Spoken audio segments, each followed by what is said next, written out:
আবারও চলে এসেছি নতুন একটা মিনি ব্লগের সাথে। আও শিকায়ে কুছ আন্ডে কি ফান্ডে এ নেহি প্যারে কুছ মামুলি সানডে। তবে আজকে সানডের দিনে আমরা খাবো নিরামিষ, ডাল ভাত, কপালে হাত। যারা প্রতিনিয়ত আমাদের ভিডিও দেখো তারা তো অবাকই হচ্ছ, তবে কিছু করার নেই। গতকালকে ছেলে অর্ডার করে নিয়ে এসেছিল চিকেন বিরিয়ানি, তার সাথে চিকেন চাপ।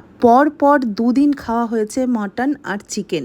গরম পড়েছে, তাই পেটটাকে একটুখানি শান্তি দিতে হবে। তার জন্য আজকে সাহাবাড়ির মেনুতে রয়েছে টক ডাল, ঝিঙে আলু আর ডাঁটা পোস্ত, সাথে ছিল কুমড়ো ফুলের বড়া। কে কে পছন্দ করো এই খাবারটা কমেন্টে জানিও। এদিকে দেখো সাহাবাবু খেতে বসে পড়েছে, কিন্তু দুঃখের বিষয় তোমাদেরকে হাই হ্যালো করার কথা বলতেই পারছি না, কারণ কালকে একটু ঝগড়া করেছি।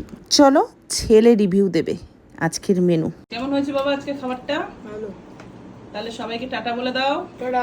চলো ভিডিওটা আর কিন্তু কন্টিনিউ করতে পারি। এখন ঘড়িতে বাজে 10টা। আমার সনটা বাড়িতে চলে এসেছে, মোবাইলে কাজ করছে। এবার চলো দেখে নাও ননাই কি করছে। ননাই বাবুর পড়াশোনা কমপ্লিট হলে ওর মন ভালো করার জায়গা হচ্ছে অ্যাকোরিয়াম রুমে। এই ছোট্ট বলটাতে একটা ফাইটারের বাচ্চা রয়েছে, সেটাই আমাকেও দেখানোর চেষ্টা করছিল। তবে বাচ্চাটা এতটাই দুষ্টু, খুঁজেই পাচ্ছিলাম না কোথায় কোথায় গিয়ে লুকিয়ে ঢুকেছিল। চলো ভিডিওটা বেশি বড় করব না, যেহেতু আমার অনেক খুদে ফলোয়ার্স রয়েছে, তারা আমাদের অ্যাকুরিয়াম দেখতে ভীষণ ভালোবাসে। অ্যাকুরিয়ামের জলগুলো তোমাদের দাদাভাই পরিষ্কার করে, দেখতেও খুব সুন্দর লাগছে। তাই এক ঝলক সবাই চোখ বুলিয়ে নাও আমাদের কোন অ্যাকুরিয়ামে কি মাছ আছে। আজকে আর মেনশন করলাম না কোন অ্যাকুরিয়ামে কি মাছ আছে, কারণ মাঝে মধ্যেই তো আমি ব্লগে বলে দিই কোথায় কি মাছ আছে অ্যাকুরিয়ামে। যাই হোক, আমার সন্তাননায়ের মতন যারা ফিশ লাভার আছো অবশ্যই একটা কমেন্ট করো। কিন্তু আমিও ভালোবাসি,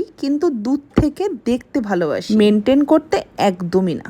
যাই হোক, তোমাদের সাথে অনেক কথাই শেয়ার করে দিলাম সকাল থেকে রাত পর্যন্ত। এবার কিন্তু ভীষণ খিদা পেয়েছে, তবে খিদাও পাচ্ছে, খেতেও ইচ্ছা করছে না জানো, গরমে জল খেয়েই তো পেট ভরে যাচ্ছে। চলো ওদিক থেকে ডাক চলে এসছে ভাত বাড়ার জন্য। তো আজকের মতো টাটা, দেখা হবে নেক্সট ব্লগে।